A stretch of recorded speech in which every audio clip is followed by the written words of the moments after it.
நான் ரொம்ப நேரம் பேச மாட்டேன். திரைப்பட துறையில் ரொம்ப முக்கியமான சங்கம், தவிர்க்க முடியாத சங்கம் பிஆர்ஓ சங்கம். அது எண்ணற்ற சங்கங்கள் இருந்தாலும் ரொம்ப முக்கியமான சங்கம். இந்த தேர்தல் நடந்து வெற்றி பெற்றவர்களுக்கு சான்றிதழ் வழங்கி சிறப்புரையாற்ற வந்திருக்கும் மாண்புமிகு கல்வித்துறை மற்றும் செய்தி மற்றும் விளம்பரத்துறை அமைச்சர் மாண்புமிகு ராஜ்மோகன் அவர்கள் உள்ளிட்ட அனைவருக்கும் எனது வணக்கத்தை தெரிவித்துக் கொள்கின்றேன். கண்டிப்பாக யுவராஜ் தலைமையில் யுவராஜில் ஒரு துடிப்பான இளைஞர். கண்டிப்பாக அவர் தலைமையில் ஒரு சிறப்பான சங்கம், நம்ம தயாரிப்பாளர்களை ஒன்றிணைந்து கண்டிப்பாக சிறப்பாக செயல்படும் சொல்லி நான் அந்த தயாரிப்பாளர் சார்பாக வாழ்த்தி விடைபெறுகிறேன். நன்றி, வணக்கம். Thank you Yuvraj brother, all the very best, congratulations. And ரொம்ப ஹாப்பி எங்கே வந்ததில்ல, பட் அப்படியே சீக்கிரமாக ஓடிடுறேன். யுவராஜ் பிரதர் அங்கே ஷூட்டில் வெயிட் பண்ணிட்டு இருக்காங்க. பட் ரொம்ப ஹாப்பி, தேங்க்யூ இங்கே கூப்பிட்டதுக்காக. அவங்க எல்லாரையும் மீட் பண்ணதில் ரொம்ப ரொம்ப சந்தோஷம். இப்போ தான் ரீசெண்டாக மீட் பண்ணேன், மறுபடியும் மீட் பண்ணுறேன். ஆல் தி வெரி பெஸ்ட் எல்லாருக்குமே. And Yuvraj brother, all the very best உங்களுக்கு. Once again thank you so much. Thank you.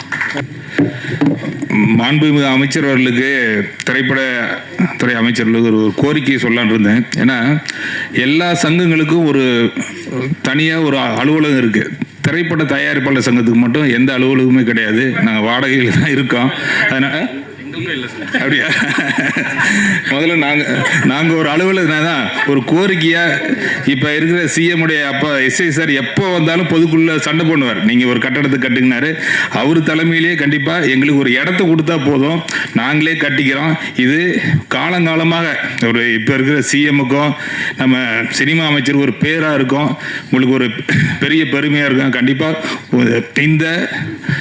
இந்த நிகழ்ச்சி வாயிலாக ஒரு கோரிக்கை வைக்கிறேன். கண்டிப்பாக அதே மாதிரி இன்னொரு கோரிக்கை, 2015 22 வரைக்கும் இப்போ சிறு படங்களுக்கு மானியம் அது வழங்கவே இல்லை. கிட்டத்தட்ட 10 வருஷமாக வழங்கலை. நாங்கள் கோரிக்கையாக கொடுத்துருக்கோம்.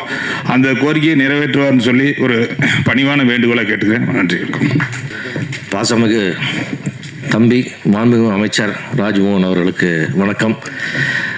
ஏன்னா அவர் எப்போது நம்ம அமைச்சர் கூட்டானே தம்பின்னு கூப்பிடுங்க பாரு, உங்களை பார்க்க வரேன்னா உங்கள் ஆஃபீஸ்க்கு வரேன் பாரு. அந்த அளவுக்கு ஒரு எளிமையான ஒரு அன்பான நட்பான அமைச்சர் நமக்கு கிடச்சிருக்காங்க.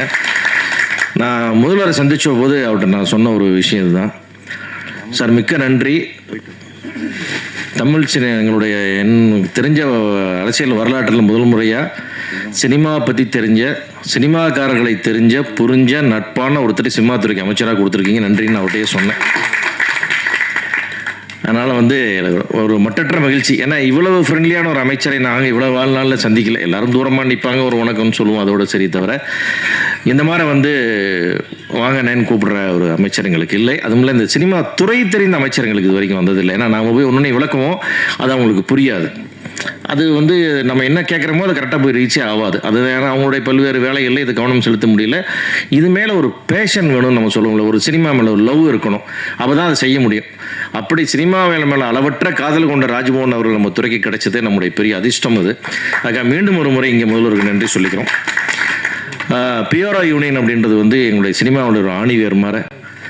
ஒரு படம் எடுக்கலான்னு யோசிக்கும் போது முதல்ல பிஆர்ஓட இருந்து ஆரம்பித்து படம் முடித்து ரிலீஸ் ஆகி சக்ஸஸ் மீட்டு அதனுடைய தொடர்ச்சிகள் வரைக்கும் எங்களோட ட்ராவல் பண்ணுற மிக முக்கியமான ஒரு பார்ட் எங்களுடைய வலதுகரம் இந்த பிஆர்ஓஸ். அவங்க நல்லா இருந்தால், அந்த யூனியன் நல்லா இருந்தால் எங்களுக்கு ரொம்ப சந்தோஷமாக இருக்கும். நீங்கள் ஒற்றுமையாக இருந்தாலும், நீங்கள் பலமாக இருந்தாலும் எங்களுக்கு மிக்க மகிழ்ச்சி. நான் உங்களுடைய சங்கத்தை ஸ்ட்ரெங்தன் பண்ணுறதுக்கு நிறைய ஐடியாஸ் கூட முன்னாடி கொடுத்துருக்குறோம். அந்த மாதிரி இன்னும் உங்களுடைய நிறைய ஃபண்ட்ஸ் சேர்க்கறதுக்கெலாம் நிறையா பிளான் நானே சொன்னேன். அதையெல்லாம் நீங்கள் இந்த வாட்டி எக்ஸிக்யூட் பண்ணி இன்னும் சங்கத்தை பலப்படுத்தி நல்ல ஒரு தயாரிப்பாளருக்கு மேலும் இந்த தமிழ் சினிமா வளர்ச்சிக்கு நீங்கள் உதவணும்னு கேட்டுக்கிறேன். அதே மாதிரி நான் ராஜ்மோகன் சார் அவர்கள் இந்த இடத்துல நம்ம அவரை வச்சுக்கிட்டு இந்த சினிமா துறைக்கு என்ன நடந்திருக்குன்னு நம்ம சொல்லணும். ஒரு 15 நாள் முன்னாடி செக்ரட்டரியேட்டில் ஒரு மீட்டிங்காக துறை சார்ந்த மீட்டிங் கூப்பிட்டுருந்தாங்க. அவர் அருண் ஐஏஎஸ் அவர்கள் தலைமையில் ஒரு மீட்டிங். நம்ம மனோஜ் பரமஹம்ச அவர்கள் கலந்துக்கிட்டாங்க. நாங்கள் எல்லோரும் போயிருந்தோம். ரொம்ப அழகாக சொன்னார் அந்த ஐஏஎஸ் ஆஃபீஸர் நமக்கு. இனிமேல் ஆன்லைனில் நீங்கள் அப்ளை பண்ணால் எல்லா செக்ஷன் என்ஓசியோட பர்மிஷன் உங்கள் மெயிலுக்கு சேரும், உங்கள் வாட்ஸ்அப்புக்கு சேரும். மெயில் இருக்கிறது எனக்கு 1 மாதம் டைம் கொடுங்க, அதை வாட்ஸ்அப்பாக கன்வெர்ட் பண்ணி தரேன். இனிமேல் எந்த ஆஃபீஸ்லையும் உங்கள் ஆளுங்க போய் ஒரு ப்ரொடக்ஷன் மேனேஜரோ ஒரு பிஆர்ஓ நிற்கக்கூடாது. ஒரு பைசா யாருக்கும் நீங்கள் கொடுக்கக்கூடாது. எந்த ஸ்டேஷன்லையும் நீங்கள் காசு கொடுக்கக்கூடாது. நீங்கள் நிம்மதியாக ஃபில்ம் பண்ணணும். எங்களுக்கு சிஎம் ஸ்ட்ரிக்டாக ஆர்டர் போட்டிருக்கார், இதை நாங்கள் செஞ்சு கொடுக்குறோன்னு சொன்னாங்க. எனக்கு இதெல்லாம் கனவா நனவானே புரியல நம்மளுக்கு. ஏன்னா அப்படி அல்லல் போட்டிருக்கோம். ஒரு பர்மிஷனுக்கும் நம்ம படுற பிரச்சனைகள் கொஞ்சம் நெஞ்சம் கிடையாது. அதெல்லாம் தாண்டி நீங்களாம் எதுக்கு வரக்கூடாது, என் நம்பர் எடுத்துங்க, எல்லாரும் என்கிட்ட பேசுங்கன்றாரு ஒரு ஐஏஎஸ் ஆஃபீஸர். நம்ம எந்த ஐஏஎஸ் ஆஃபீஸர் இது வரைக்கும் ஃபோனில் பேசியிருக்கோம், நம்ம யாரை பார்த்து பேசியிருக்கோம்? அதெல்லாம் இல்லவே இல்லை. அதனால் நம்ம ஒரு பெரிய பொற்காலம் நமக்கு கிடச்சிருக்கு. சரி, இதை முறையாக பயன்படுத்திக்கிறோம். அதுக்கு நம்முடைய தமிழ் சினிமா வரலாற்றில் இதுதான் இந்த காலம்தான் இது பொற்காலம். தமிழ் சினிமாவுக்கு என்ன வேணுமோ செஞ்சு கொடுக்குற அதை புரிஞ்ச ஒருத்தர் நம்மளோட இருக்கார். அதனால் நம்முடைய கோரிக்கை என்பதெல்லாம் உரிமையாக கேட்குற மாதிரி நம்ம அவர்கிட்ட கேட்கலாம். அது என்னென்னலாம் மேக்ஸிமம் பாசிபிலிட்டிஸ் இருக்கோ எல்லாத்தையும் அவர் நமக்கு பண்ணி கொடுப்பார். இன்றைக்கு கூட ஒரு படப்பிடிப்பில் கலந்துக்கிட்டு தான் அங்கேருந்து நேரம் அங்கே வரேன். ஷூட்டிங் ஒரு பப்ளிக் பிளேஸில் நடக்குது. முன்னாடியெல்லாம் ஒரு போலீஸ் வண்டி வரும், அதுக்கு கொடுக்கணும். அப்புறம் டிராஃபிக் வண்டி வரும், அதுக்கு கொடுக்கணும்.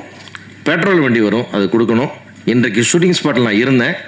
3 வண்டி வந்தது, நின்னாங்க, பார்த்தாங்க, போயிட்டாங்க. ப்ரொடக்ஷன் யாராவது இல்லை, சும்மா பார்க்க வந்தேன், நீங்கள் போங்க. ஒருத்தர் கூடங்க ஒரு டிஸ்டர்பன்ஸ் பண்ணல. இந்த ஏரியாவுக்கு நான் வந்திருக்கேன், நான் தான் இந்த ஏரியாவுக்கு வஸ்தாது, நம்ம பேட்டையில் எடுக்கிறீங்க, நம்ம இதில் எடுக்கிறீங்க, அதெல்லாம் எதுவுமே இல்லை. இதெல்லாம் நடந்துக்கிட்டே இருக்குது. சர்ன்னு 2 வண்டி நிற்குது. அந்த ஏரியா எம்எல்ஏ, தமிழக வெற்றி கழகத்தினுடைய எம்எல்ஏ செந்தில்குமார் இறங்குறாரு. ஷூட்டிங் நம்ம ப்ரொடக்ஷன் மேனேஜரை கூப்பிட்டாரு. எங்கள் தொகுதியில் நீங்கள் படம் எடுக்கிறீங்க, ரொம்ப மகிழ்ச்சி, அடிக்கடி வரணும், எந்த தொந்தரவு வந்தாலும் என்னையா தம்பியை அசிஸ்டண்ட்டை கான்டாக்ட் பண்ண நம்பர் கொடுத்துட்டு யாருக்கு 5 பைசா பணம் கொடுத்துறாதீங்க, இது எங்கள் முதல்வருடைய உத்தரவுன்னு அவர் சொல்லிட்டார். வண்டி எடுத்து போயிட்டு இது இப்படி ஒரு எம்எல்ஏவா, என்ன நடக்குது நம்ம ஊரில்?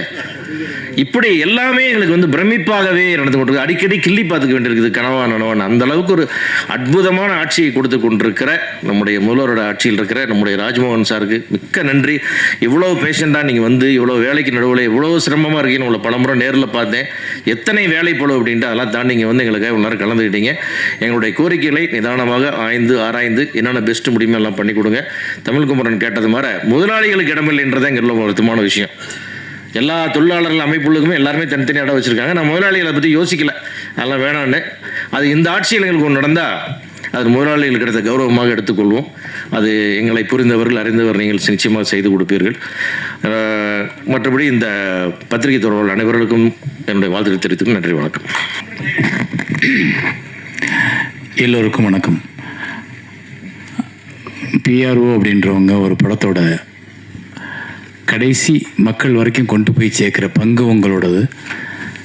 ஒவ்வொரு திரைப்படமும் மக்கள்கிட்ட போய் சேர்றதுக்கு நீங்கள் எடுக்கிற முயற்சி, நீங்கள் கொடுக்குற உழைப்பு ரொம்ப அற்புதமானது. அதனால் இந்த சங்கத்தோட தேர்தல், இந்த விழாவில் கலந்துக்கிறதுல ஒரு எழுத்தாளர் சங்கத்தோட உறுப்பினராக, தலைவராக, இல்லை நான் ஒரு தனிப்பட்ட இயக்குனராக நான் ரொம்ப பெருமைப்படுறேன். ஸோ இதிலிருந்து தேர்ந்தெடுக்கப்பட்டிருக்க தம்பி யுவராஜோட தலைமையில் இருக்கிற டீமுக்கு என்னுடைய மனப்பூர்வமான வாழ்த்துக்கள்.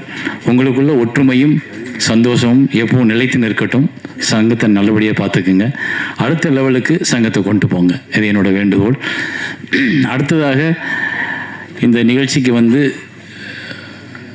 மத்தியில் அமர்ந்து ரொம்ப மென்மையாக எல்லாரோடையும் நல்ல சிரிப்போடு அன்போடு உட்கார்ந்து அத்தனை பேர்த்துக்கும் தோழமையோடு பழகிக்கிட்டு இருக்க அமைச்சர் அவர்களுக்கு என்னுடைய வணக்கங்கள்.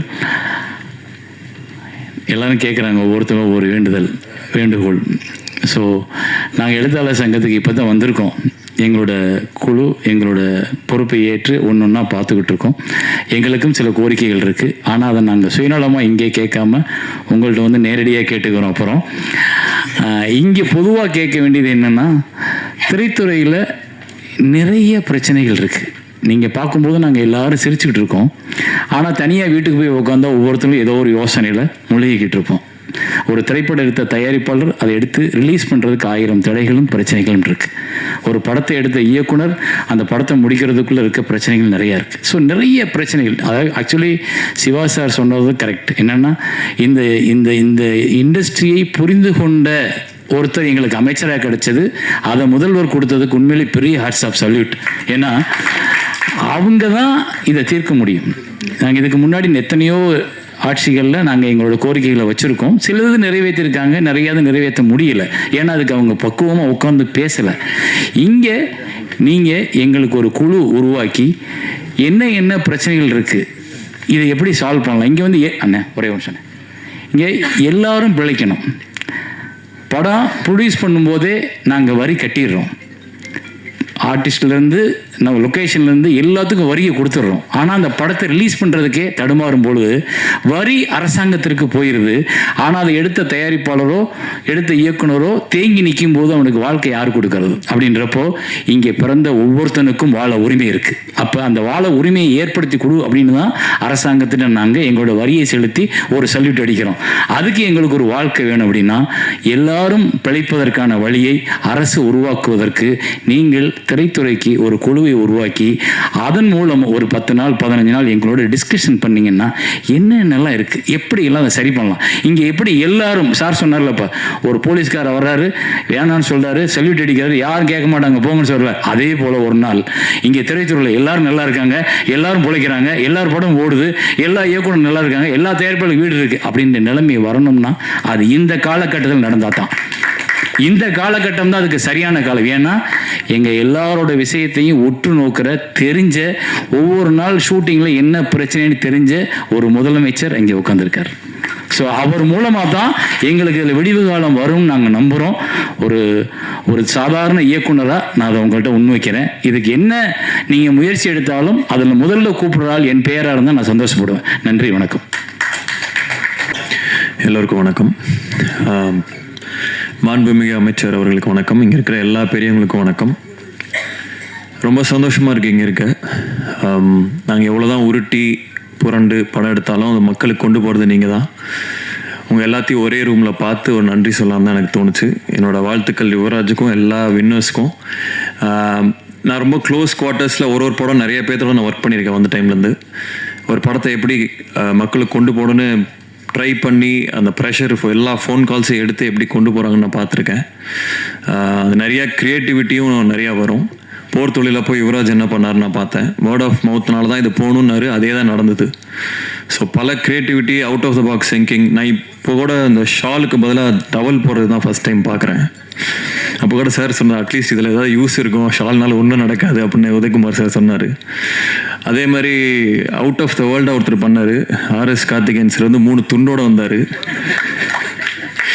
ஸோ இதெல்லாமே உங்களுக்கு தான் சார்ந்தது இந்த க்ரியேட்டிவிட்டி. வருங்காலத்தில் நிறைய படங்கள் நம்ம ஒர்க் பண்ணலாம். உங்கள் எல்லாத்துக்குமே வாழ்த்துக்கள். ஒற்றுமையாக இருங்க. Thank you so much. அமைச்சர் உட்பட இந்த விழாவிலே கலந்து கொண்ட அனைவருக்கும் என்னுடைய நன்றி கலந்த வணக்கம்.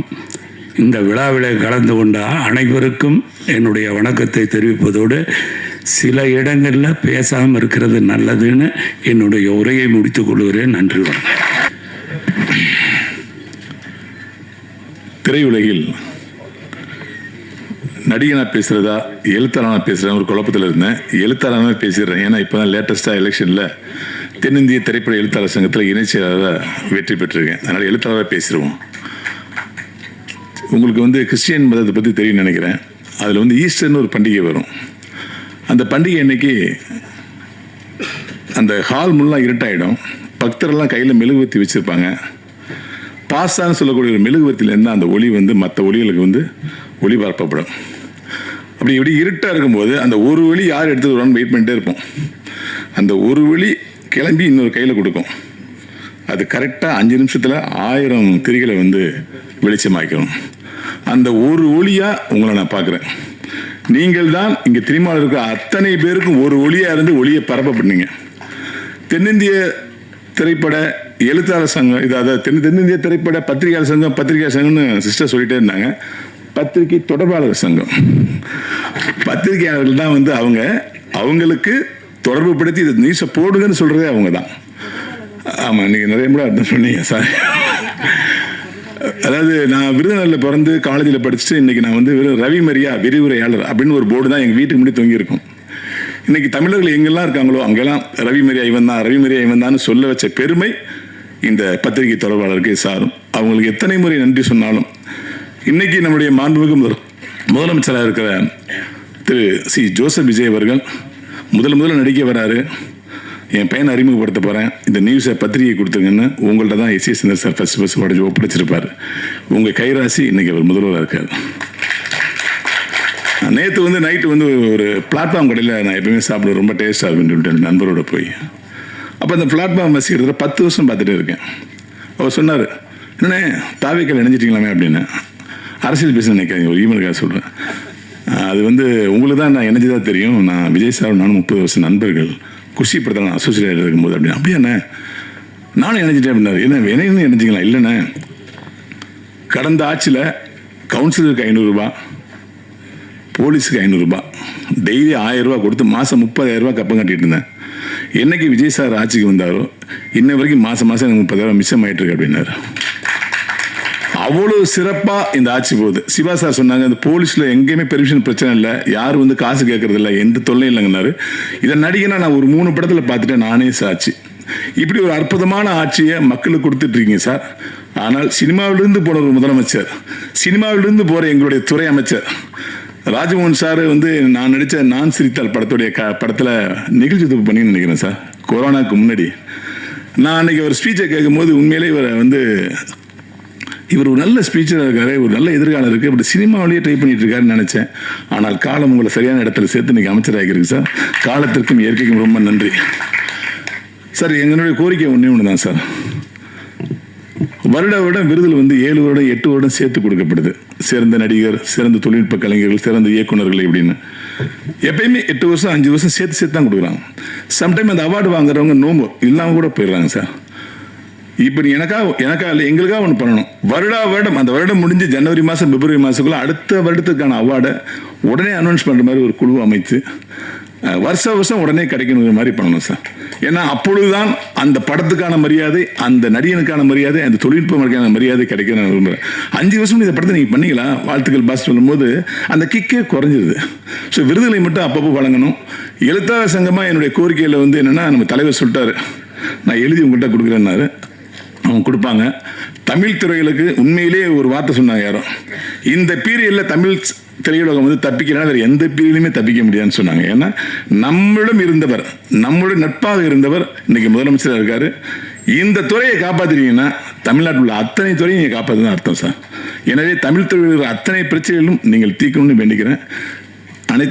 அதாவது இந்த இடத்துல ஒரு ஒற்றுமையை பார்த்தேன். அதாவது வந்து இந்த சங்கத்தில் தான், பிஆர்ஓ சங்கத்தில் தான் எலெக்ஷனில் ஜெயிச்சாலும் தோத்தாலும் வருத்த போய் விட வேண்டியதில்லை.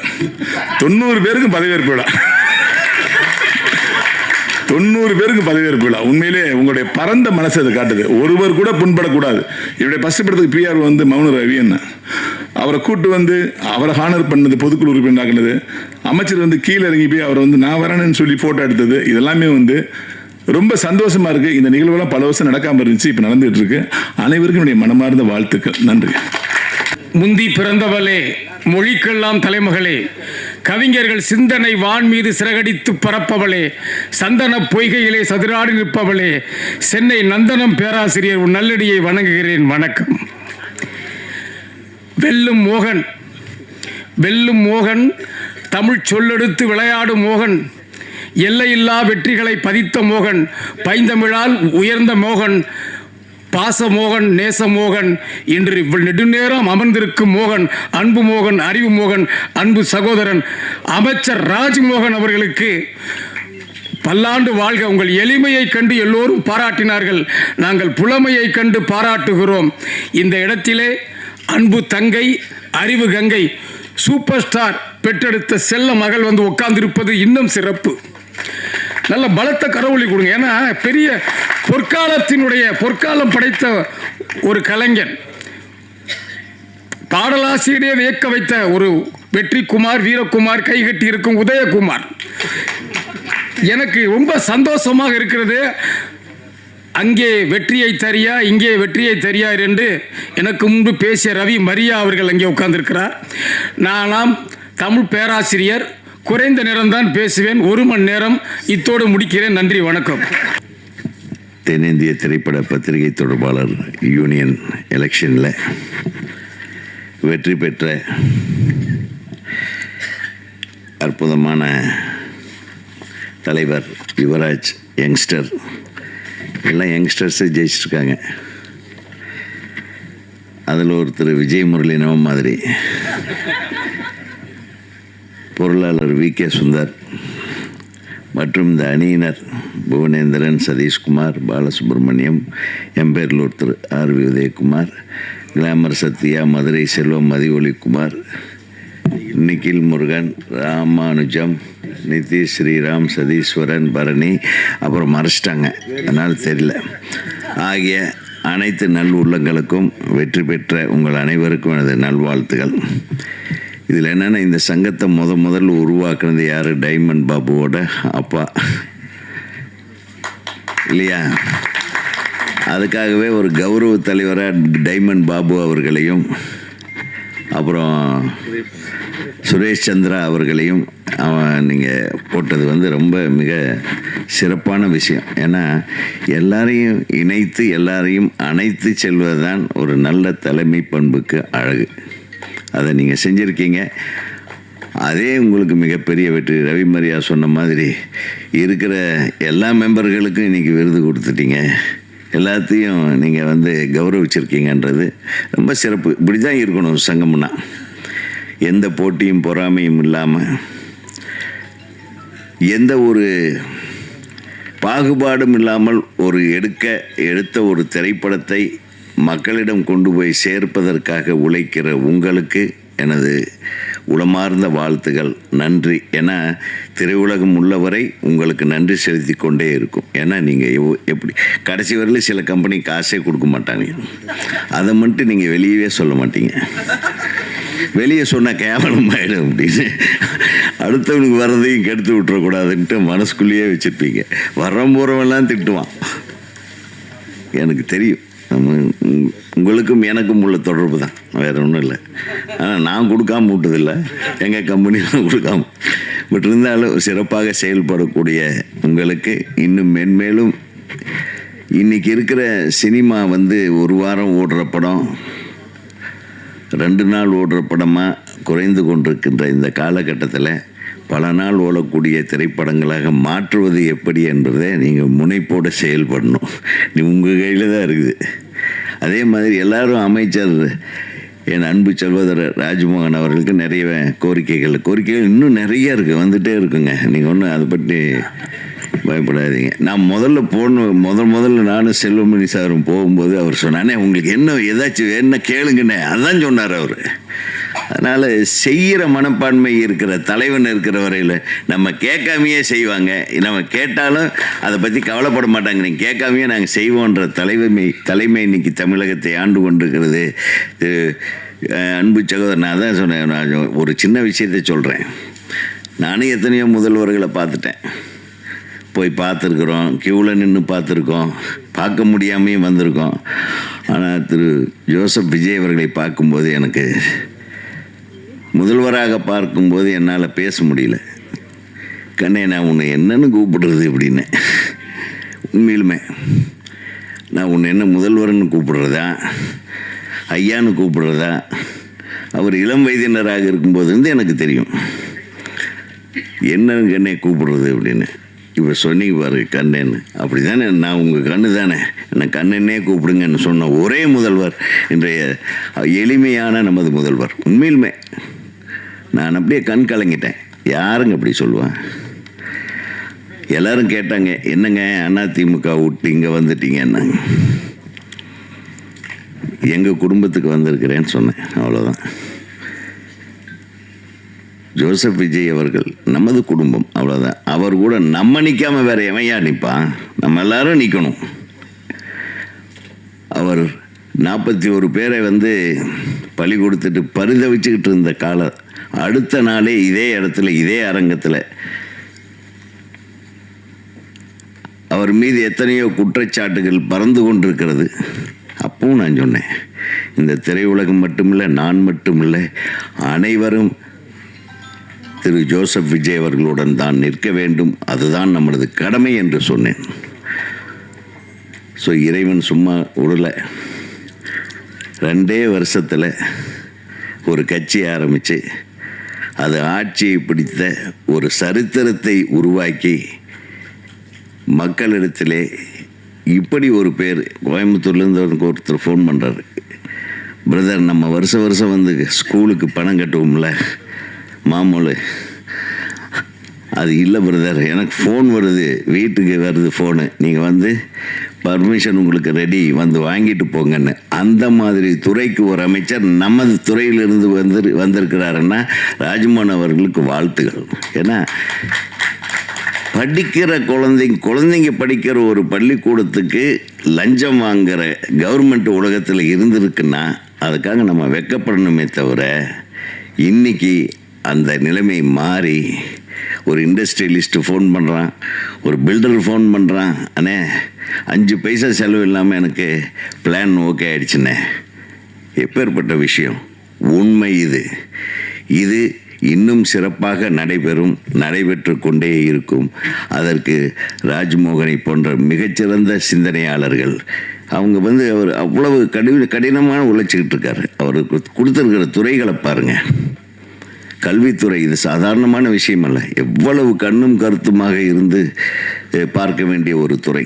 ஒவ்வொரு துறையிலும் முதலமைச்சரை இப்போ எடுத்துக்கிட்டிங்கன்னா, காலையில் அவர் எந்திரிச்சு என்ன பண்ணுறாருன்னு தெரில. பாவம் 6 மணிக்கு உட்காந்து என்னென்ன துறையில் என்னென்ன நடக்குது, என்னென்ன நடக்கணும், என்னென்ன அநியாயங்கள் நடந்தது, எதை சரிப்படுத்தணும், இதுக்கு எத்தனை பொருட்செலவாக நம்ம எக்கானமி என்ன, இத்தனையும் திங்க் பண்ணிட்டு இருக்கிற ஒரு முதலமைச்சர் இருக்கிறாருன்னா அது திரு ஜோசப் விஜய் அவர்கள் மட்டும்தான். நமது மாண்புமிகு முதல்வர் அவர்கள் கண்ணுறக்கம் இல்லாமல் பணி செய்து கொண்டிருக்கிறார் என்பது மட்டும் நமக்கு புரிகிறது. ஏன்னா எனக்கு தெரியும் கவர்மெண்ட்டில் என்னென்ன ஒவ்வொரு துறையிலும் என்னென்ன பிரச்சனைகள் இருக்குன்னு எங்களுக்கு தெரியும். அத்தனை மீறி ஒரு அற்புதமான ஆட்சியை கொடுத்து கொண்டிருக்கிற இந்த அரசுக்கும், அதில் ஒரு அங்கமாக இருந்து அற்புதமாக செயலாற்றி கொண்டிருக்கும் நமது அமைச்சர் ராஜ்மோகன் அவர்களுக்கும் நான் மனமார்ந்த நன்றியையும் வாழ்த்துக்களையும் தெரிவித்துக் கொள்கிறேன். ஏன்னா இந்த இடத்துல நாம் நம்மளுக்கு அது வேணும், இது அவங்களுக்கு தெரியும் நம்மளுக்கு என்ன வேணும்னு. இன்றைக்கி எல்லாம் தியேட்டரில் ஒரு ஷோ தான் ஓட்டுறாங்க. அட்லீஸ்ட் எந்த சின்ன படமாக இருந்தாலும் ஒரு 4 ஷோ ஓட்ட சொல்லணும். அது உங்களால் முடியும். ஒரு ஷோவோட ஒரு படத்தை கொலை பண்ணுறாங்க பாருங்கள், அதை மாற்றணும். அதுதான் மெயின். முதலையாவது ஒரு 30 தேட்டர் கொடுத்தாலும் 30 தேட்டரில் 4 ஷோ ஓடினா தாங்க ஏதோ ஒரு டைமில் அந்த படத்தை பார்த்து நல்லா இருக்கு நல்லா இல்லைன்னு கணிக்க முடியும். ஸோ அந்த ஒரு நிலைமையை மாற்றினாவே சினிமா உருப்பிட்டுன்னு நினைக்கிறேன். நிறைய விஷயம் இருக்குது. இந்த தென்னிந்திய திரைப்பட பத்திரிகை தொடர்பாளர் யூனியன் மிகச்சிறந்து விளங்க வேண்டும்.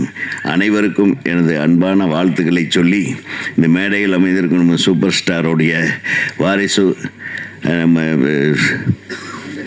டி சிவா அவர்களும், நமது செல்வமணி அவர்களும், நமது தயாரிப்பாளர் இங்கேயே ஒரு மீட்டிங் போட்ட வேலையை முடிச்சிடலான்னு நினச்சி சொல்கிறேன். அதனால் அனைவருக்கும் நன்றி கூறி விடைபெறுகிறேன். நன்றி, வணக்கம். எல்லாருக்கும் வணக்கம். நான் இதே இடத்துல நிறைய ஈவெண்ட் நான் வந்திருக்கிறேன். So Good Night Lover, Tourist Family With Love, இந்த படத்தோட சக்ஸஸ் மீட், இந்த படத்தோட நாங்கள் ரிலீஸ் பண்ணுறது எல்லாமே இங்கே தான் பண்ணுவோம். ஸோ இது கொஞ்சம் வித்தியாசமாக இருக்குது. எனக்கு மாண்புமிகு அமைச்சர் அவங்க தலைமையில் இந்த ஒரு ஃபங்க்ஷன் பண்ணுறது ஐ ஃபீல் ஹாப்பி.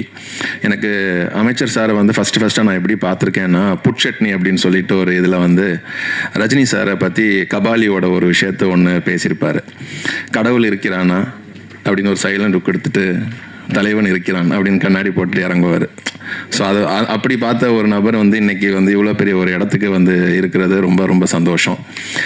அண்ட் பெரியவங்க எல்லாமே சொல்லிட்டாங்க. எனக்கு அந்த அளவுக்கு நாலேஜ் நிஜமாக தெரில. பட் பிஆர்ஓ சங்கத்தை பற்றி நான் என்ன பார்க்குறேன்னா, நம்ம ஒரு படம் எடுத்து முடிச்சுட்டு அந்த படத்தை லாபம் சம்பாதிக்கிறோம், அந்த படம் ஹிட் ஆகுது, எல்லா பெருமையும் நமக்கு வருது.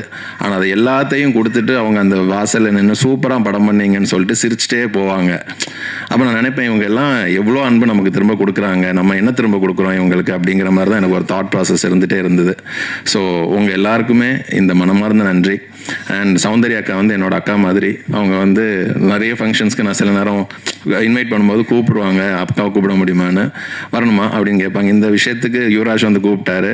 அடுத்த நிமிஷம் வரணுமா கொஸ்டினே இல்லை, வரேன் தம்பி அப்படின்ட்டாங்க. ஸோ இது எவ்வளோ இம்பார்ட்டண்டான ஒரு விஷயம்னு எனக்கும் அது தெரியப்படுத்துச்சு. So thank you so much. எல்லோரும் ஹாப்பியாக சந்தோஷமாக இருங்க.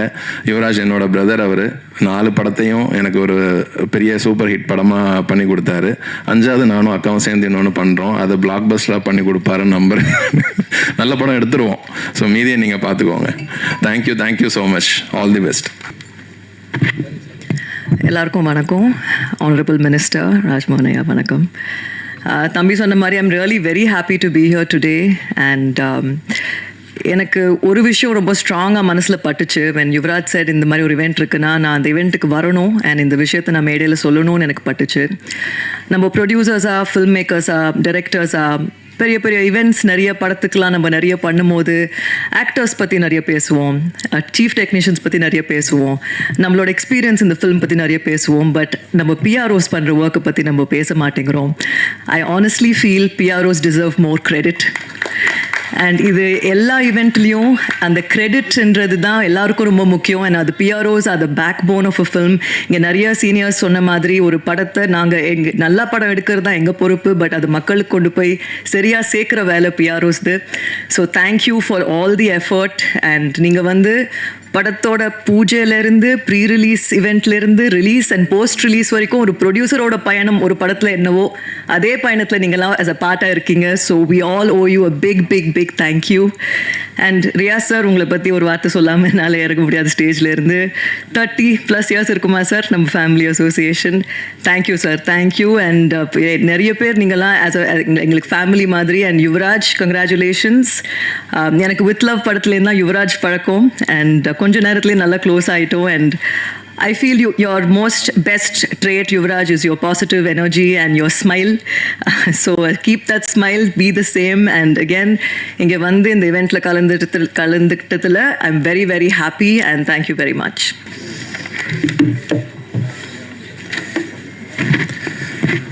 தென்னிந்திய திரைப்பட பத்திரிகை தொடர்பாளர் சங்கத்தின் பதவி விற்பனருக்கு வருகை தந்துள்ள மாண்புமிகு அமைச்சர் ராஜ்மோகன் அவர்களை நான் சொல்லும்போது அவருக்கும் சிரிப்பு இருக்குது, எனக்கு நான் இது போல் தான் வந்து நம்ம சிஎம்ஐ பார்க்கும்போது சொன்னேன், சார் கனவு மாதிரியே இருக்குது சார் அப்படின்னு சொன்னேன். ஆனால் எனக்கு கூட கனவு மாதிரி தான் இருக்குது, என்ன நம்ப முடியலன்னு. அவர்கிட்ட தான் நான் ஆகிட்டேன்னு கீழே இருக்கிற யாருக்கும் நம்ப முடிய மாட்டேங்குதுன்னு அப்படின்னாரு.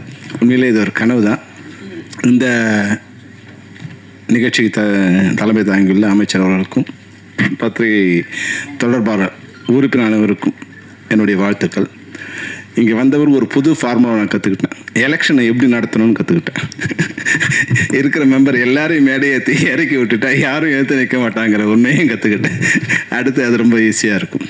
உண்மையில் பத்திரிகை தொடர்பாளரை பொறுத்தவரைக்கும் நாங்கள் வந்து ஒரு நண்பர்கள் போல தான் பழகுவோம். டைமண்ட் பாபுலேருந்து, சிங்காரவேலேருந்து, மௌன உறவிலேருந்து, ரியாஸ்லேருந்து நிறைய பேர் வந்து 40 வருஷம் 50 வருஷம் ஆனால் கூட அவங்க பேரோடு அவங்க நட்போடு இருக்கிற மாதிரி தான், ஒரு சகோதரர்கள் மாதிரி தான் நாங்கள் உங்களோட பழகியிருக்கோம். அதனால் வந்தவொடனே யுவராஜ் கேட்டேன், யுவராஜ் எப்போ முடியும்னு. அண்ணா நீங்கள் வந்துட்டீங்க, வர்றது தான் உங்கள் கடமை, அனுப்புறது எங்களோட கடமை, எப்போ அனுப்புறமோ அப்போ நீங்கள் போகலான்னாரு. நான் சொன்னேன், 8 மணிக்கு ஆரம்பித்தாலும் இருக்கணும், 9 மணிக்கு ஆரம்பித்தாலும் இருக்கணும், இல்லைன்னா நான் பத்திரிகைலாம் போயிடுவோம்பான்னு சொன்னேன். அந்த வகையில் வந்து ஒரு நெருக்கமான உறவோடு இருக்கிற உங்கள் சங்கம் மிக சிறப்பான ஒரு நல்ல நிலையை அடையணும். அதுபோல் வந்து நான் வந்து அமைச்சர் ராஜ்மோகனுக்கு ஒரு கடங்காரன், கடன் பெற்றுக்கோன்னு சொல்லணும் இல்லையா, அது மாதிரி கடங்காரன். எங்களுக்கு தமிழுக்கு கொஞ்சம் கடன் கொடுக்கணும். அந்த கடனை நீங்கள் கொடுத்தீங்கன்னா அவருக்கு கடனை கொடுத்துட்டு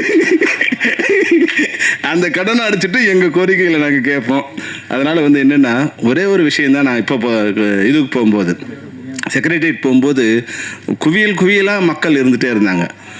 அப்போ வந்து ஒரு விஷயத்த நான் சகோதரர் ராஜ்மோகன் சொல்ல விரும்புகிறேன். அதாவது அண்ணா, அவர் பேரறிஞர் அண்ணா பதவி இருக்கும்போது அவர் வந்து அவருடைய சகாக்களுக்கு சொன்னாராம், இப்போ கோயிலில் வந்து நிறைய கூட்டம் கம்மியாயிடுச்சுன்னு. அவர் சொன்னாராம், இது ஒரு அளவுகோலாக எடுத்துக்கணும், என்றைக்கு கோயிலில் கூட்டம் அதிகமாகுதோ அன்னைக்கு நம்ம வீழ்ச்சியை தொடங்குதுன்னு அர்த்தம்னு சொன்னாராம். எனக்கு புரியல என்னன்னு. ஏன்னா மக்கள் வந்து நம்ம மேலே நம்பிக்கை வச்சு கோயிலுக்கு போகிற நிறுத்திட்டு நம்மக்கிட்ட வராங்க.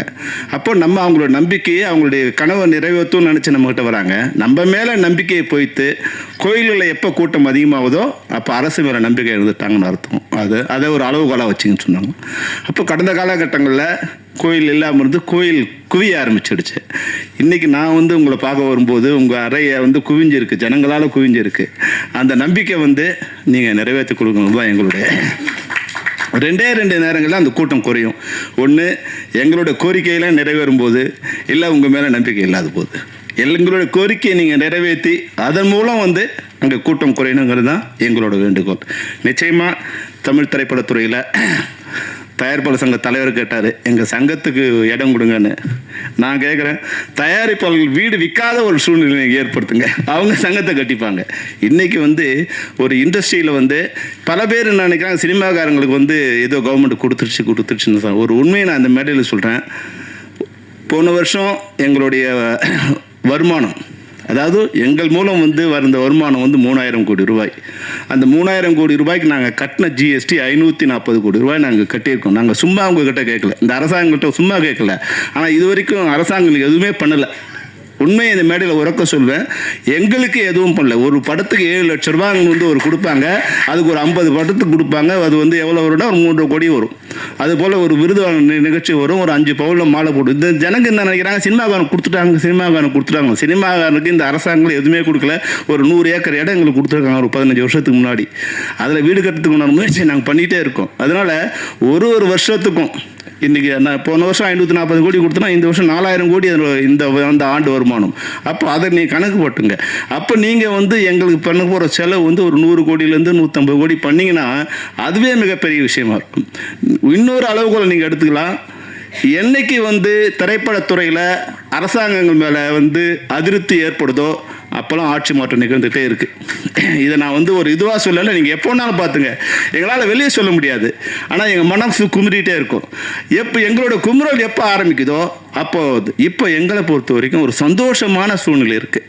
இப்போ நாங்கள் உங்கள்கிட்ட கேட்குறதுலாம் வந்து ஒரு பெரிய இதில் நான் சார் கூட சொன்னேன், சிஎம் சார் கூட, சார் என்ன ஒன்றும் வேணாம் சார், வந்து ஊழலற்ற ஒரு அரசு, லஞ்சமற்ற நிர்வாகம், பாதுகாப்பான சமுதாயம், இது கொடுங்க. என் பொண்ணு வந்து வெளியே போகிற 12 மணிக்கு வெளியே போகிறா, 10 மணிக்கு வெளியே போகிறா, 6 மணிக்கு வெளியே போகிறா, என் குழந்தை வந்து 3 வயசு குழந்தை வெளியே போகுது. இதெல்லாம் பாதுகாப்பாக நாங்கள் இருக்கிற ஒரு சமுதாயம். இன்றைக்கி வந்து உண்மையிலே கனவு மாதிரி இருக்குது. இந்த லஞ்சங்கிறது வந்து வாங்குறவங்களாம் கொஞ்சம் பயந்து இருக்காங்க. அந்த கனவு மெய்ப்பட வேண்டும். அதுதான் இப்போ நீங்கள் வந்து எங்களுக்கு பண்ண வேண்டிய விஷயம் வந்து அந்த கனவு மெய்ப்பட்டுச்சுன்னா வேறு ஒன்றுமே வேண்டாம். எங்களுக்கு நீங்கள் 1000 ரூபா கொடுக்க வேண்டாம், சிலிண்டர் கேஸ் கொடுக்க வேண்டாம், இதெல்லாத்தையும் நாங்கள் பார்த்துப்போம். எங்ககிட்ட வந்து லட்சக்கணக்கில் நீங்கள் கொள்ளையடிச்சிட்டு எங்களுக்கு 100 ரூபா 1000 ரூபா கொடுத்துக்கிட்டு இருக்க நிலை இல்லாமல் நாங்கள் காப்பாற்றி கொடுத்த திறமை இருக்குது. தமிழ்நாட்டை பொறுத்த வரைக்கும் யார்கிட்டையும் கையேந்த வேண்டிய சூழ்நிலை இல்லாதது தான் இந்த தமிழ்நாட்டு மக்கள் இருக்காங்க. என்னென்னா எங்களுக்கு முறைப்படியான ஒரு அரசாங்கம் இருந்தால் போதும், அதை கொடுப்பாங்கங்கிற ஒரு நம்பிக்கையை இன்றைக்கி வந்து இந்த அரசாங்கம் ஏற்படுத்தியிருக்கு. அதுதான் வந்து ஒரு புதிய கனவு. தமிழ்நாட்டை வந்து ஒரு யுவராஜாவும் தென்னிந்திய பத்திரிகைத்தோட பால்குறை யுவராஜம் வந்திருக்காங்க தான் நல்ல நேரமாக நினைக்கிறேன். தமிழ்நாட்டுக்கும் நல்ல நேரம், இந்த சங்கத்துக்கும் நல்ல நேரம். அதை பொறுத்தவரையில் எங்களுக்கு ஒன்று நீங்கள் பண்ணிங்கன்னா நல்லாயிருக்கும். என்னென்னா ஒரு ஸ்ட்ரக்சர் பண்ணி கொடுத்துருங்க, எங்கள் திரைப்படத்துறையை ஒரு ஸ்ட்ரக்சர் பண்ணி கொடுத்துருங்க. ஒரு தமிழ்நாடு ஃபிலிம் டெவலப்மெண்ட் கார்பரேஷன், ஒரு அரசு கீழே ஒரு அரசு IAS அதிகாரி கீழே இந்த துறை போது இங்கே தலைக்கு பெருதணும்னு இருக்கும். அது வல்லான்லாம் வந்து ஒரு சிண்டிகேட் பண்ணிக்கிட்டு சின்ன ஆட்களை வாழ முடியாத ஒரு சூழ்நிலை இருக்கும். எல்லா துறையிலும் வந்து ஒரு ஃபிஷர்மேனில் வச்சுங்க, நீங்கள் கட்டுமரத்தில் போகிறவங்க ஒரு வரைக்கும் இருக்கலாம், கட்டுமரத்தில் போகிறவங்க எங்கே மீன் பிடிக்கலாம், பெரும் கப்பலில் போகிறவங்க எங்கே மீன் பிடிக்கலான்னு இருக்கும். ஆனால் இங்கே வந்து சைக்கிளில் போகிறவனுக்கு ஒரு பார்த்துருக்கு, காரில் போகிறவங்க பார்த்துருக்கு, பஸ்ஸில் போகிற பெரும் பார்த்துருக்கு. ஆனால் திரைப்படத்துறையில் சின்ன தயாரிப்பாளர்கள் சின்ன திரைப்படங்கள் வாழ்வதற்கான ஒரு சூழ்நிலையே இல்லாமல் பெரிய திரைப்படங்கள் மொத்தத்தையும் கபலை இருக்க பண்ணுங்க சூழ்நிலை. பெரிய திரைப்படங்கள் வரணும், ஆனால் சின்ன திரைப்படங்கள் வாழ்வதற்கான ஒரு சூழ்நிலை ஏற்படுத்தினாதான் தமிழ் கலாச்சாரம், தமிழர் பண்பாடு எந்த படங்கள் வளரும்னா தமிழ் திரைப்படங்கள் சின்ன திரைப்படங்கள் மட்டும்தான் வளரும். அந்த திரைப்படங்களை காப்பாற்றினீங்கன்னா தமிழ்நாட்டோட கலாச்சாரம் உலக அளவில் பரப்பப்படும். தமிழ்நாடும் நல்லா இருக்கும், தமிழரும் நல்லா இருப்பாங்க, தமிழ் திரைப்பட தயாரிப்பாளரும் நல்லா இருப்பாங்க. ஒரு 250 படம் வெளியாகின்ற காலகட்டத்தில் 220 படங்கள் சிறு திரைப்படங்கள் தான் வெளியாகுது.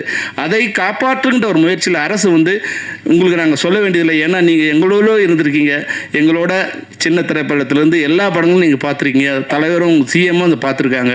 எங்களை பொறுத்த வரைக்கும் இந்த நேரத்தில் இந்த கோரிக்கை நான் வந்து எங்கள் யாருக்காகவும் இல்லாமல் எங்கள் அனைவருக்குமான நீங்கள் அந்த ஒரு ஸ்ட்ரக்சரை நீங்கள் பண்ணி கொடுத்துட்டீங்கன்னா ப்ரொடியூசர் நல்லா இருப்பாங்க, ஆர்டிஸ்ட் நல்லா இருப்பாங்க, டெக்னீஷியன் நல்லா இருப்பாங்க, லேபர்ஸ் நல்லா இருப்பாங்க.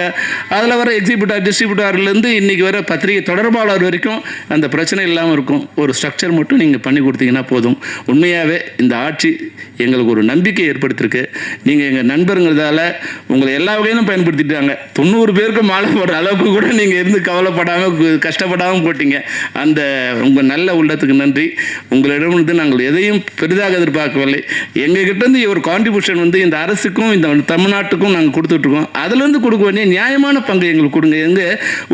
ஒரு தவறான ஒரு இமேஜ் வந்து இங்கே பரவிட்டு இருக்கு. சினிமாக்காரன் கொடுத்துட்டாங்க, நாங்கள் எங்களை ஒன்றும் இல்லை, மேடையில் உட்கார வச்சு லெஃப்டில் கமலஹாசன் ரைட்டில் ரஜினிகாந்த் உட்காந்து நீங்கள் பண்ணி விழா நடத்துறது தவிர வேறு எங்களுக்கு அதன் மூலம் எங்களுக்கு என்ன வருமானம் தான் ஒரு நாள் வந்து நாங்கள் விழா நடத்தணும். அதை பார்த்து ஜனங்க வந்து எங்களுக்கு ஏதோ வாரி கொடுத்துட்டாங்கிற ஒரு இமேஜ் தான் கிரியேட் பண்ணியிருக்க தவிர எங்களுக்கு இது வரைக்கும் வந்ததில்லை. திரைப்பட தொழிலாளர்களாக நான் சொல்கிறேன், திரைப்பட தொழிலாளர்களுக்கு ஒரு 100 ஏக்கர் இடம் கொடுத்துருக்காங்க. நிச்சயம் அதைத்தான் இந்த 50 வருடத்தில் திரைப்பட தொழிலாளர் கிடைத்த ஒரு லாபம். அதை தவிர நிறைய விஷயங்கள் இருக்குது. நாங்கள் நீங்களே சொன்னீங்க ஒரு நாள் பெப்சிக்கு நாங்களே வரோம் சார் உட்காந்து. நிச்சயமாக நீங்கள் எப்போ இல்லை நாங்கள் வரோம். ஏன்னா உங்கள் வேலை பழுவு பார்க்கும்போது எனக்கு பயமாக இருக்குது. எப்போ பார்த்தாலும் உங்களுக்கு எக்கச்சக்கமான ஒர்க் இருக்குது. அதுவும் பள்ளிக்கல்வித்துறைனா நான் இந்த ட்ரான்ஸ்ஃபர் இடத்துல சொல்ல முடியாது. உங்கள் வெளியே ஆரம்பித்து வெளிகேட்டு வரைக்கும் ஆள் இருக்காங்க. உங்களால் வந்து நிச்சயமாக வர முடியாது. நீங்கள் வரணும்னு நினைக்கிறீங்க, ஆனால் வர முடியாது. அதனால் வந்து ஒரு மணி நேரத்தை எங்களுக்காக நீங்கள் ஒதுக்கி கொடுத்தீங்கன்னா நாங்கள் வந்து எங்களுடைய ஒரு முன்னாடி சொன்னீங்க, இப்போ தம்பி இருக்கார் ஜெகதீசன் வந்து சொல்றீங்களா? ஏன்னா ஜெகதீஷ் இருக்கிற வரைக்கும் உண்மையில இல்லை. ஜெகதீஷ் வந்து மிகச்சிறந்த அறிவாளி. அந்த அறிவாளிக்கு தலைவனாக இருக்கிறோம். நீங்கள் மிகப்பெரிய அறிவாளியாக இருக்கணும். ஏன்னா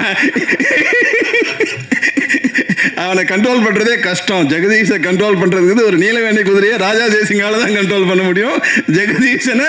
ஜெகதீஷனோட திறமையான ஒருத்தவரை தான் கண்ட்ரோல் பண்ண முடியும். ஏன்னா அவனோட அறிவு அவர். ஆமாம், ஜெகதீசன் இயக்குனர், செயற்குழு உறுப்பினர், அதை விட வந்து இன்னையோட சிஎம்மோட 10 வருடத்துக்கு மேலாக தொடர்ந்து பயணித்தவர். அதனால் எல்லாரை விட மிக நெருக்கமானவர் அவர் வந்து. அதனால் அவரும் அங்கே உங்ககிட்டையும் பழக்கமானவர், சிஎம்முக்கும் நெருக்கமானவர். தம்பி நீயும் வந்து உன்னால் முடிஞ்ச அளவுக்கு இப்போ உங்ககிட்ட நாங்கள் எங்களுக்கு கோரிக்கை வைக்கிற இடத்துல இருக்குது மொத்த சினிமா துறையும் விட்டுருங்கிறாவ.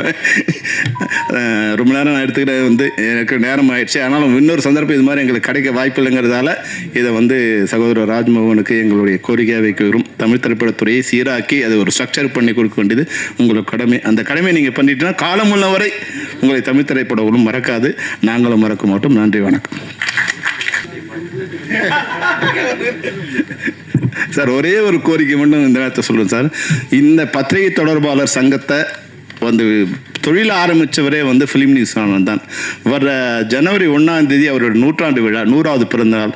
அது ஒரு 100ஆண்டு விழாவாக கொண்டாடணுங்கிறது எங்களோட கோரிக்கை. தயவு செய்து அது அரசு விழாவாக கொண்டாடி எங்கள் அனைவருக்கும் நீங்கள் மகிழ்ச்சியை தரணுங்கிறது என்னோட கோரிக்கை சார். நன்றி. அனைவருக்கும் அன்பான மாலை வணக்கம். இன்னொரு நிகழ்விலிருந்து வரும்போது பிளான் பண்ணபடி வர முடியல. முதல்ல சாரி. ரொம்ப அழகாக வர்ணனையாக என்னுடைய சகோ வரவேற்பாங்க. ஆனால் மணி 9:45 இந்த வர்ணனை தேவையா? இந்த உலகத்தோடு ஒரு உறவு பாலமாய் தமிழ் சினிமாவை இந்த கலைத்துறை இணைக்கக்கூடிய அத்தனை சினிமா துறையினுடைய இந்த சினிமா பத்திரிகையாளர்களுக்கும் பத்திரிகை தொடர்பாளர்களுக்கும் நான் தலைவணங்குகிறேன். நெஞ்சம் நிறைந்த வாழ்த்துக்கள், வணக்கங்கள். நீங்களாம் நல்லா இருக்கணும். நேரம் குறைவாக இருக்குது, டக்கு நான் பேசிடுறேன். இந்த நம்மளுடைய பிரசாத் வென்யூவில் இங்கே இருக்கிற எல்லா பிஆர்ஓக்கிட்டையும் எஃப்எம்ல வேலை பார்த்தப்ப, டிவியில் வேலை பார்த்தப்ப, சோஷியல் மீடியாவில் வேலை பார்த்தப்ப, தனியாக யூடியூப் சேனல் வச்சுருந்தப்போ எல்லா பிஆர்ஓக்கிட்டையும் திட்டு வாங்கின ஒருத்தனா அது நான் தான். எஃப்எம்ல வேலை பார்க்க மௌன ரவி என்ன, அவர் நிக்கில் சார் எல்லாம் இன்டர்வியூ தருவாங்க. அப்போ வந்து எடுத்து முடிச்சு ஃபோன் பண்ணுவேன். ஆனால் ஒரு சின்ன மிஸ்டேக் நான் என்னாச்சுமாங்க, இந்த ரெக்கார்டரில் ஆன் பட்டன் அமுக்க மறந்துட்டேன். பக்கத்தில் இன்னொரு எஃப்எம்ல வாங்கி தருவேன். ஏன்டா என் உசுரை வாங்குறேன் அப்படின்ட்டு. அதே மாதிரி நடுவில் ப்ராப்ளம்ஸ்லாம் வரும். எங்களெல்லாம் வந்து வெப்சைட்டில் இருக்கும்போது உள்ளே விடக்கூடாது அப்படின்னு முடிவு பண்ணிடுவாங்க. அது வந்து பத்திரிகையில் வந்தால்தான் பத்திரிகையாளர்கள், இவர்கள் போட்டியாளர்கள். இப்போ வாசல் அப்படி கையை கட்டி நிற்போம். அடுத்த மாதம் சம்பளம் வாங்கணும், எப்படியாவது எங்களை உள்ளே விட்டுருக்கேன். இல்லை பரவாயில்ல, அப்புறம் வர எல்லாத்தையும் புரிஞ்சுக்கிட்டு. ஆனால் மேடையில் இருக்கக்கூடிய அத்தனை ஜாம்பவான்களும் சரி, இங்கே இருக்கக்கூடிய பிஆர்ஓக்களும் சரி, நல்ல தமிழில் நல்ல ஒரு நிகழ்ச்சி செய்யணும்னா ஒரு தொகுப்பாளர்னா அவர்கள் முதலில் அணுகும் இடம் மலிவிலை தொகுப்பாளர்னா அது ராஜ்மோகன் தான் என்பதையும் பெருமையோடு நான் சொல்லிக்கிறேன். 5 ஆண்டுக்கு ஒரு முறை கொடுத்தா அது வந்து விருது கிடையாது, ஆண்டுதோறும் கொடுத்தாதான் விருது. மாண்புமிகு தமிழ்நாடு முதல்வர் அவர்கள் அனுமதி பெற்று இனி வெள்ளித்திரை, சின்னத்திரை, தமிழ்த்திரை விருதுகள் ஆண்டுதோறும் தரப்படும் என்பதை முதல்ல மகிழ்ச்சியோடு தெரிவித்துக் கொள்கிறேன். நல்ல படைப்புகள் தான் நம்முடைய ஆக்சிஜன். தமிழ் சினிமாவில் வந்து உண்மையிலே தன் தலையை அடமானம் வைத்து முதல் போடுகிற முதலாளினா தமிழ் சினிமாவுக்கே தலையா இருக்கிறது நம்முடைய தயாரிப்பாளர்கள் தான். நம்ம நகைச்சுவையா சில பேமெண்ட்ஸ் வரல, பெண்டிங் பேமெண்ட்ஸ் சொல்லுவாங்க. எந்த இண்டஸ்ட்ரியில இல்லை, அவங்க தரக்கூடாதுன்னு இல்லை, ஒரு படத்துல பேமெண்ட் தர முடியாட்டியும் அந்த சம்பந்தப்பட்டவங்களை அடுத்து ஒரு படமே தரக்கூடிய தாயுளம் கொண்டவர்கள் தான் அந்த அவங்க. இல்லைன்னா நாம் இல்லை, அந்த தயாரிப்பாளர் சங்கம். அதே போல அந்த தமிழ் சினிமாவில் கைகளாக இருக்கக்கூடியதுதான் நம்முடைய பாடலாசிரியர்களும் கவிஞர்களும் இசையமைப்பாளர்களும். படத்திற்காக ஓடியதா இளையராஜாவின் பாடலுக்காக ஓடியதான் தெரியாத பல ஒண்டர்ஃபுல் மேஜிக்ஸ் வந்து தமிழ் சினிமாவில் இருக்கு. அவங்க இல்லைன்னா நம்ம இல்லை. இந்த தமிழ் சினிமாவை தாங்கி ஓடக்கூடிய கால்கள் அப்படின்னா எங்களுடைய ஃபைட் மாஸ்டர்ஸும் டான்ஸ் மாஸ்டர்ஸும் அப்படி ரத்தத்தை வேர்வையாக கொட்டி ஓடி ஓடி உழைச்சி ஓடிக்கிட்டே இருப்பாங்க. அப்போ இந்த தமிழ் சினிமாவினுடைய வயிறு யாரு? Production department. 5 பேர் இருந்தால் கேரவனுக்குள்ள சாப்பாடு, 50 பேர் இருந்தால் கேரவன் பக்கத்தில் சாப்பாடு, 500 பேர் இருந்தால் சாப்பாடு எப்படியாவது போட்டுருவாங்க. காந்தி படத்தில் கிளைமேக்ஸில் 1,00,000 பேர் நடிச்சிருக்கிறாங்க. இந்தியாவில் ஷூட் நடந்திருக்கு.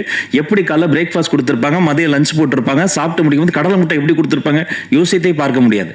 அப்படிப்பட்ட இந்த சினிமாவினுடைய நாடி நரம்பெல்லாம் ஓடிக்கொண்டு இருப்பது இந்த தமிழ் சினிமாவினுடைய அன்சங்கட ஹீரோஸாக இருக்கக்கூடிய இந்த ரத்தமாக இருக்கக்கூடியதுன்னா நீங்கள் தான், பிஆர்ஓஸ் தான். நீங்கள் ஓடி ஓடி இங்கே போகணும் அங்கே போகணும் ப்ரொமோஷன் போகணும் ஓடிக்கிட்டே இருப்பீங்க. இப்போ சினிமாவினுடைய இதயம் யாரு? உண்மையிலேயே தன்னுடைய இதயத்தை பற்றி கவலைப்படாத இயக்குனர்கள் தான். அந்த இதயம் வந்து ஓடிக்கிட்டே இருக்கும். எப்படியாவது ஒரு நல்ல படத்தை எடுத்துட முடியாதான்னு 40-50 வருஷம் சாலிகிராமத்தினுடைய காவேரி கார்னரில் சுற்றி கொண்டிருக்கக்கூடிய அண்ணன்களை நான் அறிவேன். இந்த மொத்த சினிமாவினுடைய உடலுக்கு ஒரு அழகான ஒரு ஸ்கின் வேணும் இல்லையா? அது நம்ம மேக்கப் டிபார்ட்மெண்ட். அப்படி அவங்க வந்து டச் பண்ணும்போது அப்படி சாமியை கும்பிட்டுட்டு அந்த ஃபர்ஸ்ட் அப்படி ஒரு பொட்டு வைக்கும் போது நாமளும் ஒரு நாள் பெரிய ஆர்டிஸ்ட் ஆகணும், ஒரு ஆர்டிஸ்டுக்கு ஒரு பெரிய நம்பிக்கை வரும். சரி, இது எல்லாமே இருக்கு. அப்படிப்பட்ட இந்த சினிமாவினுடைய ஆக்சிஜன் யாரு?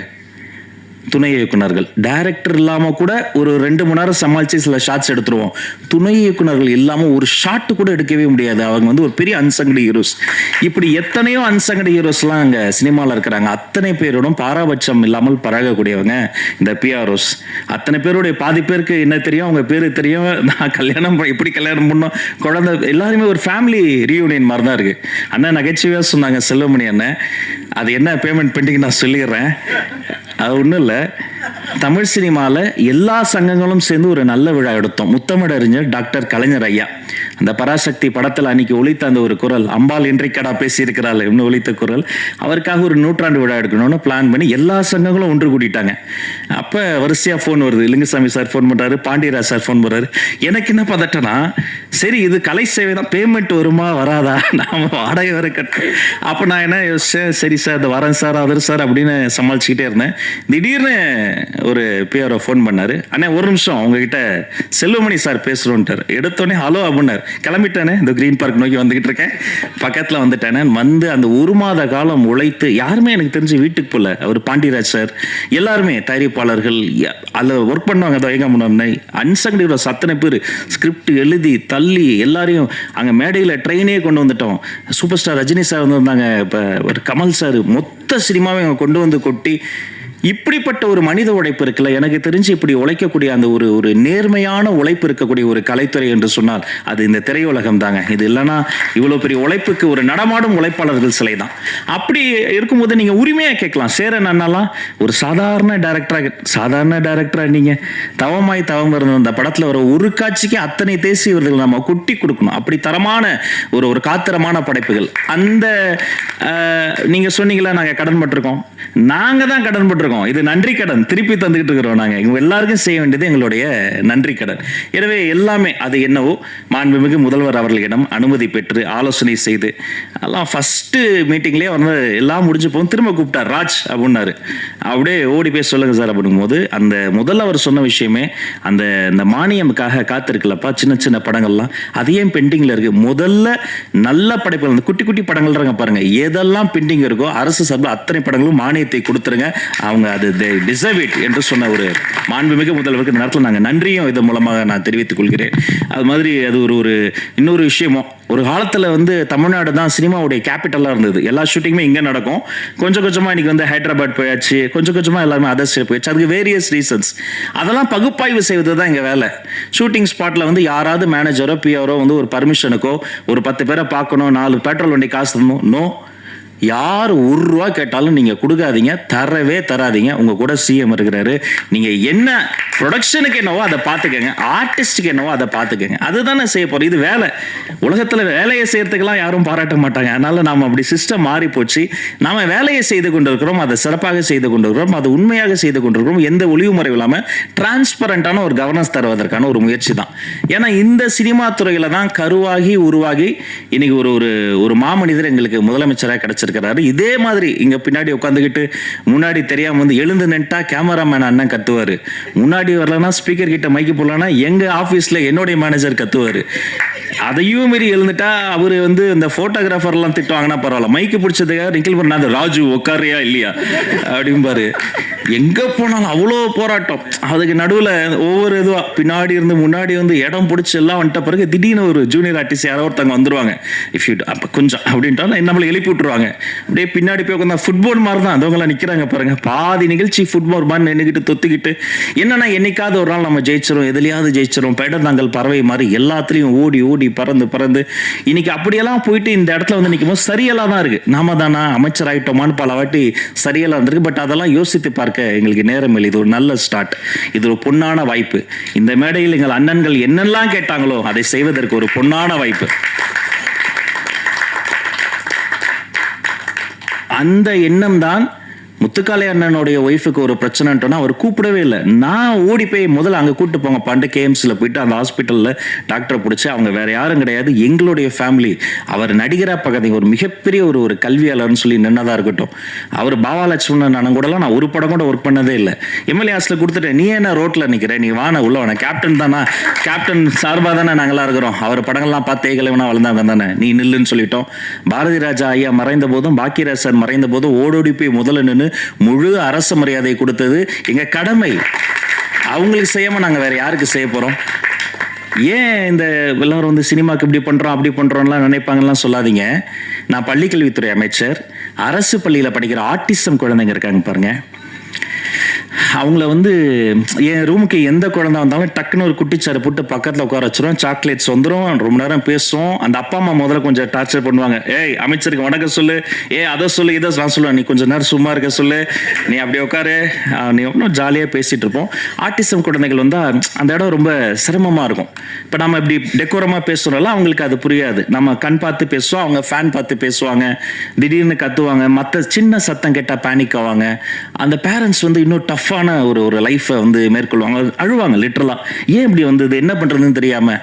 அப்போ ஒரு நாள் வந்து ஒரு அதிகாரி வந்து ஒருத்தர் வந்து சொன்னார், ஒரு நல்ல ஐடியா கொடுத்தார். நம்ம எம்ஜிஆர் ஃபிலிம் இன்ஸ்டியூட்டில் அரசு பள்ளியில் படிக்கும் ஆட்டிசம் குழந்தைகளை செலக்ட் பண்ணி போய் அவர்களுக்கு ஒரு உலக சினிமா போட்டோம். சரி, இதையே தொடரணும்னு இந்த கலையை அந்த குழந்தைகளை கொடுக்கணும்னு இனி மாதந்தோறும் அரசு பள்ளி ஆட்டிசம் குழந்தைகளுக்கு உலக சினிமா போடுவதென்று முடிவெடுத்து அதை நாங்கள் தொடங்கிவிட்டோம். நாங்கள் பேசும்போது எங்களோடு பேசாத அந்த குழந்தை அந்த சினிமாவில் வர மீனோடு பேசுது, மானோடு பேசுது, அவ்வளோ சந்தோஷம், சிரித்து விளையாடுது. அந்த இன்டர்வல் பிளாக்ல போய் அந்த குழந்தைங்க பேரண்ட்ஸ்லாம் பார்க்கும்போது தான் தெரிஞ்சது, அந்த குழந்தைகளுக்கு மட்டும் இல்லை, அந்த அப்பா அம்மாக்கே ஒரு பெரிய ரிலீஃப். ஒரு பப்ளிக் பிளேஸில் அவங்களுக்கு ஆக்சஸ் இருக்காது, டக்குன்னு பேனிக் ஆவாங்க அந்த குழந்தைகள் பிஹேவ் பண்ணுறத வச்சு. அத்தனை பேர் கட்டி பிடிச்சி கைப்பிடிச்சு நன்றி சொல்லும் போது நான் நினைத்து பார்க்கிறேன், கிட்டத்தட்ட அது மாதிரியான அந்த குழந்தைக்கு எனக்கு என்ன வித்தியாசம், என்ன பண்ணுறேன்னு எனக்கே தெரியாமல் ஏதோ பண்ணேன், கிடைச்ச எல்லா வேலையும் பண்ணேன். ஆனால் இன்னைக்கு வந்து நிற்கிற இதெல்லாம் பண்ணுறேன்னு சொன்னால் அது இந்த திரைக்கலை தந்த ஒரு வலிமை, அந்த இதயத்தை தொடக்கூடிய ஒரு உணர்வு, நல்ல படைப்புகளை பார்த்து படித்து கேட்டு வளர்ந்தது.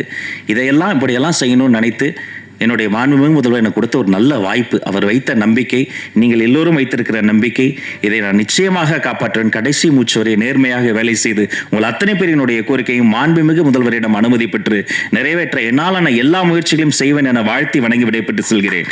அனைவருக்கும் நன்றி. Thank you so much.